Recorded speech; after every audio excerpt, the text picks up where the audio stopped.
Good afternoon. It's my pleasure to be here. Thank you for coming and joining us for this reflection. Okay, so how far can we go? That is actually the question which is, or which should be, all around our minds, and which is definitely in mine, and that's why I'm here on this little red dot, which I can't leave, so to share my thoughts with you. We will start at the very beginning. So, planet Earth, the age is about 4.5 billion years. Humankind, we started about 300,000 years ago. That means that's the very beginning of the first Homo sapiens ever. Homo sapiens means so much like wise man. Then, we are actually all Africans, very important, yes? So we all started out of Africa to travel around the planet, and we start our distribution. When we start distribution, that means when we left Africa, we actually started urbanization. Urbanization is what we call, which is houses, planting, organization, taking care of our lives. Well, that went good for quite a long time, until the industrialization. This was the tough and, there was the organization of the industrialization. It's a heavy impact to the world, as we can see now. So what I actually wanted to do is I wanted to make a reflection of the last years, how world population grew. So we keep in mind that the planet is 4.5 billion years old, but 300,000 years we started as Homo sapiens. It took us about 300,000 or 298,000 years to get the number of 200 million inhabitants of planet Earth. Then our evolution went, or our growing of the population went quite slowly. So it took us 1,800 years to come to the number of 1 billion people. It took us 100 years then to raise from 1 billion to 2 billion people. And then it took us another 100 years to raise to 6 billion people. In the last 18 years, we have risen the population of 1.6 billion additional people. So we are by 7.6 billion right now. This is a growth which is a tremendous growth. And we could put in question if it's sustainable. So, do you all know what a billion is? I'm sure you can write it. But do we have an idea of how much is a billion? So I want to share that thought with you as well. Here I'm put up, which is a calculation. So we're in the year 2018, since Jesus Christ. We have 365 days, 24 hours, 60 minutes. And that makes more or less 1 billion minutes since Jesus Christ. So we have to think about that. Just in the latest 18 years, we raised 1.6 billion people. Put that in relation with how our growth is to the time which we know and which has passed in our history. So, for example, that's my father. And since my father was born up to the moment of now, we actually tripled, which is world population. It's incredible. So here's my niece, and when she will be, or when I will be at the age of my father, he's 80, population has grown again, and much more, and it's always growing.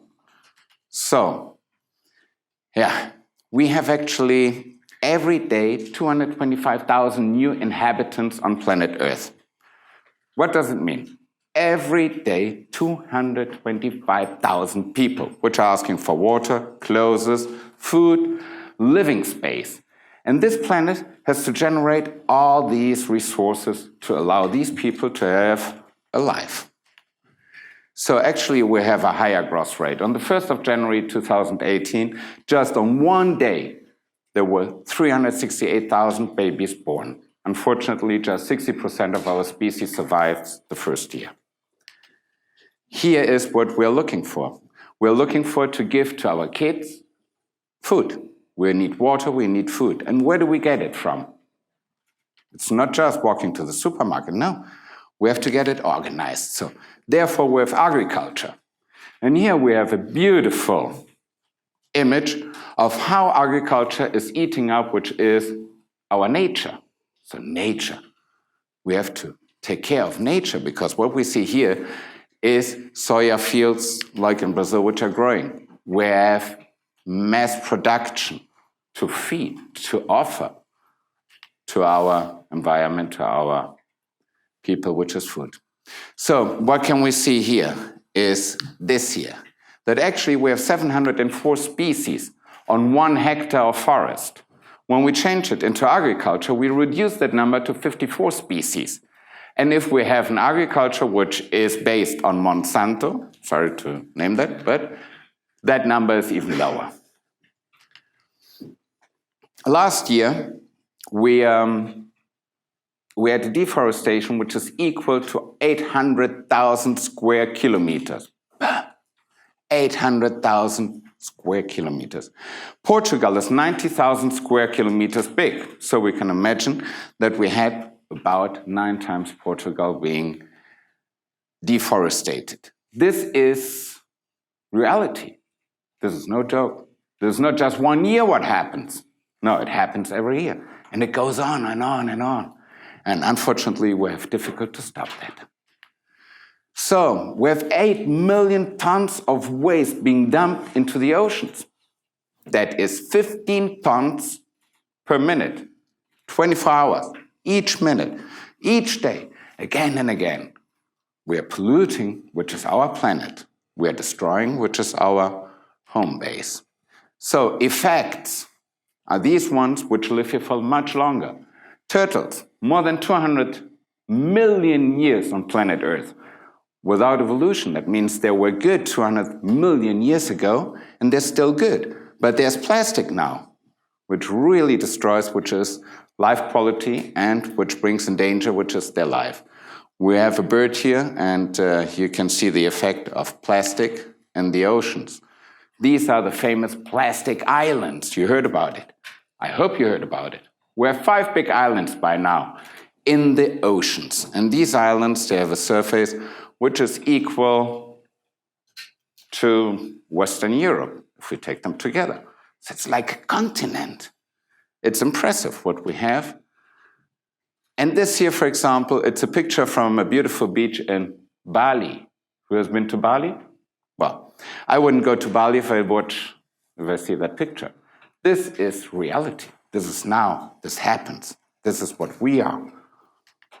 Okay. So by the year 2050, the world population will live just in cities. Today, we have over 50% living in cities already. Do they know how big a pork is? A cow? Do they know what nature smells like? Do they know it?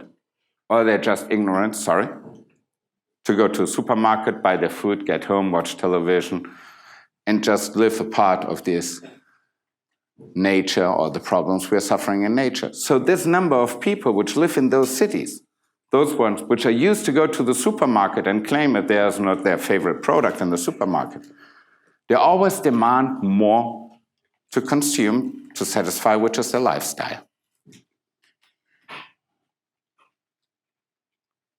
This is our challenge. These animals, the biodiversity, they have nothing to do with this problem. The only problem of biodiversity, Homo sapiens, the only species which fights against all the others, Homo sapiens, the only species which produces and pollutes waste, Homo sapiens.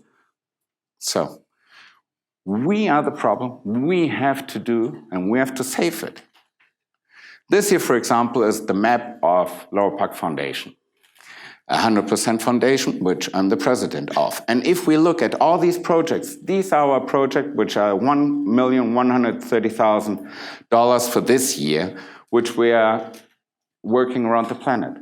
It doesn't matter where we point the finger to or the laser beamer here. It doesn't matter where. All of these projects have one single problem: destruction of their habitat. It's always the same. Always, when we want to help, first we have to go to the habitat. We have to educate people. We have to call for the awareness. We have to buy land. We have to protect land. We have to look for partners. And just if we can save land, then we can save species. But we have seen before how fast deforestation is. So this is a problem which is ongoing and it's worldwide.